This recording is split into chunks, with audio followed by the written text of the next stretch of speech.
তুমি যে স্বপ্ন দেখো সেগুলোর তাবির দোয়াগুলো লেখে।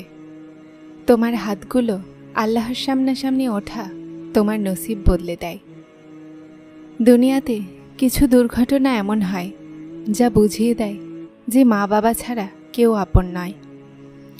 কিছু প্রশ্নের জবাব শুধুমাত্র সময় দেয়, আর যে জবাব সময় দেয় সেটা চমৎকার হয়। মুখের আঘাত শরীরের আঘাতের চেয়ে গভীর হয়। যে রব আদম আর হাওয়াকে মিলাতে পারে, তাহলে বিশ্বাস করো সেই রব তোমার কাহিনীও অসম্পূর্ণ ছাড়বেন না। খারাপ ব্যবহারের উত্তম জবাব ভালো ব্যবহার, আর পরিস্থিতির উত্তম জবাব হলো নীরবতা। অর্থের লোভ তারাই করে যাদের কাছে অর্থ ছাড়া আর কিছুই থাকে না। বিপদ করা নারে তো ভয় পেও না, সামনে এগিয়ে গিয়ে দরজা খুলে দাও, কেননা সফলতা সবসময় বিপদের শুরুতেই আসে। মানুষকে কোনো জিনিস ততটা বদলায় না যতটা তার মনে আসা কোনো আঘাত বদলে দেয়, আর কষ্ট যা সে একা অনুভব করছে। যে অংশ আল্লাহর তা হলো রূহ, আর যে অংশ নিজের তা হলো আমল। যা পোকামাকড়ের অংশ তা হলো দেহ। রাস্তা আর দূরত্বের মধ্যে অনেক পার্থক্য আছে। রাস্তা নির্বাচন করতে হয়, দূরত্ব দূর করতে হয়। মানুষের জীবনে নিজের গুরুত্ব খোঁজার চেয়ে লাখ গুণ উত্তম যে আপনি নিজের জীবনে নিজেকে গুরুত্ব দিন। আল্লাহর ভালোবাসা এতটা বিশেষ যে যদি বান্দা শুধুমাত্র জায়নামাজে মাথা ঝুঁকিয়ে বসে থাকে, কিছু নাও বলে, তখনও সেই রব এমন শান্তি তার বান্দার মনে দিয়ে দেন যেন তিনি চিন্তিত এই হৃদয়কে বুঝিয়ে দিয়েছেন যে আমার বান্দা, চিন্তিত হয়েও না, আমি আছি না, সব ঠিক করে দিব। দোয়াগুলোর বারবার তোমার মুখের তাসবিহ হয়ে যাওয়া আল্লাহর তরফ থেকে তোমার জন্য কবুলিয়তের একটা ইশারা। আর দোয়া চাইতে থাকো, তিনি তার বান্দার তোলা হাতের লাজ রাখতে জানেন। উনি বলেন, এই হতাশার আশোয়াশা তোমাকে ধ্বংস করে দিবে।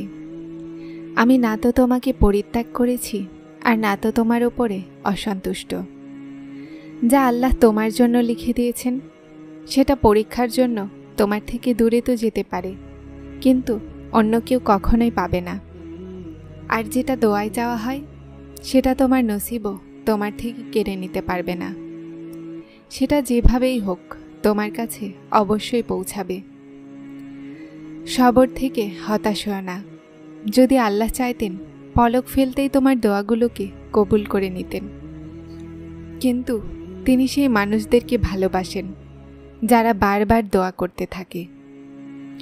সেই নসিব লিখনেওয়ালা সত্তা যিনি অন্তরে আশা দেন, তিনি সেই চাওয়াগুলোকে নসিবে বদলাতেও সক্ষম। আর তিনি এমন মুহূর্ত খুব জলদি আনবেন যখন আপনি নিজের চোখে আপনার জন্য মজেজা হতে দেখবেন। ক্লান্ত হয়ে গেছো? আর একটু সবর করো। তোমার চাওয়া আল্লাহর চাওয়া বানানোর জন্য আর একটু দোয়া করো।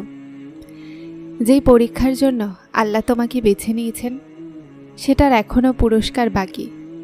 দোয়া চাইতে থাকো, ঠিক হয়ে যাবে সব কিছু, কেননা এখনও কষ্টের সাথে স্বস্তি বাকি। ঠিক তেমনই যেমন নূহ আলাইহিসসালাম ষড়যন্ত্রকে বুঝতে পেরে আল্লাহর কাছে সাহায্য চেয়েছিলেন। আর জানো আল্লাহ কিভাবে সাহায্য পাঠিয়েছিলেন? আল্লাহ তুফান পাঠিয়ে নূহ আলাইহিসসালামের সাহায্য করেছিলেন আর তাকে বিজয়ী করে দিলেন। ঠিক এভাবেই প্রতিটা বিপদ, প্রতিটা কষ্ট তোমার জীবনে ধ্বংস হয়ে আসে না। শোনো, এটা ভেবো না যে তোমার দোয়াগুলো শোনা হচ্ছে না অথবা কখনো কবুলই হবে না, বরং জেনে নাও তোমার দোয়াগুলো তো আরশ পর্যন্ত পৌঁছে গেছে। তার তো শুধুমাত্র একটা কোণের ব্যাপার। যখন তোমার হকে উত্তম হবে তো তিনি কোণ বলে দিবেন, আর ফায়াকোনের মজেজা হয়ে যাবে।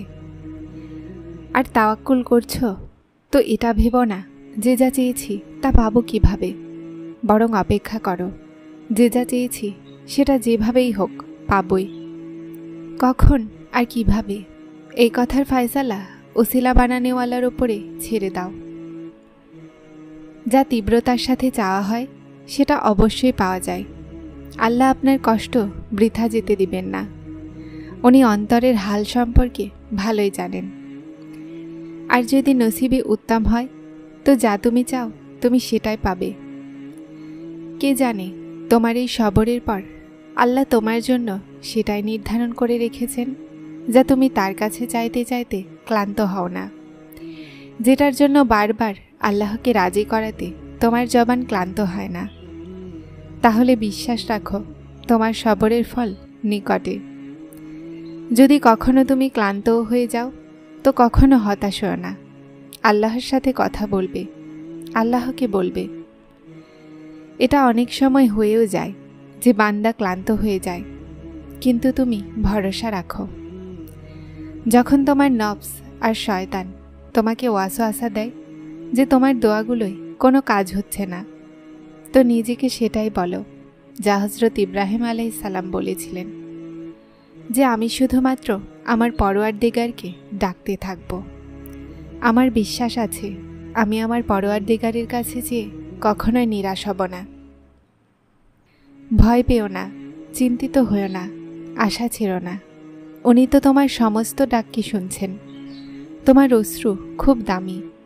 উনি খুব জলদি তোমার দোয়াগুলোর উপরে কোন বলে দিবেন। এই দেরি তোমার সবরের পরীক্ষা। মানুষ বলে হয়তো সেটাই যা নসিবে লেখা থাকে। আল্লাহ পাক কোরআনে কারিমে বলেন, তুমি আমাকে ডেকে তো দেখো, আমি নসিব বদলাতেও সক্ষম। সবচেয়ে প্রথমে দোয়া, দোয়ার পরে সবর, সবরের পরে বিশ্বাস, তারপর আপনার সফর উত্তম। দোয়াগুলো যতটা সময় নেয় সেগুলোর রং ততটাই গাঢ় হয়। কিছু সম্পর্ক আল্লাহ পাক নিজেই শেষ করে দেন যেন আমাদের জীবন খারাপ না হয়ে যায়। নিশ্চয়ই তিনি যা করেন উত্তম করেন। দোয়াগুলো নসিবে নয়, বরং নসিব দোয়ার মাধ্যমে বদলায়। তুমি এতটা বিশ্বাসের সাথে চাও যে তোমার বিশ্বাসের পরে কাহিনী মজেজার লেখা হয়। জানো ভালোবাসা কি? উনি সারাদিন আমাদের গুনাহগুলো দেখতে থাকেন আর সকালে নিজেরই ফেরেশতাদের হাতে আমাদের রিজিক পাঠান। নিশ্চয়ই তিনিই আল্লাহ, আর তাকদীর আল্লাহর এক ইশারাতেই বদলে যায়। উনি যখন তোমাকে সেজদার তৌফিক দেন তো তোমার অপেক্ষা করেন। সেই যিনি তোমাকে সবচেয়ে বেশি ভালোবাসেন, তিনি কিভাবে তোমাকে কষ্টের মধ্যে ফেলে রাখতে পারেন? এটা শুধুমাত্র পরীক্ষা যা তিনি তার প্রিয় বান্দাদেরকে দেন।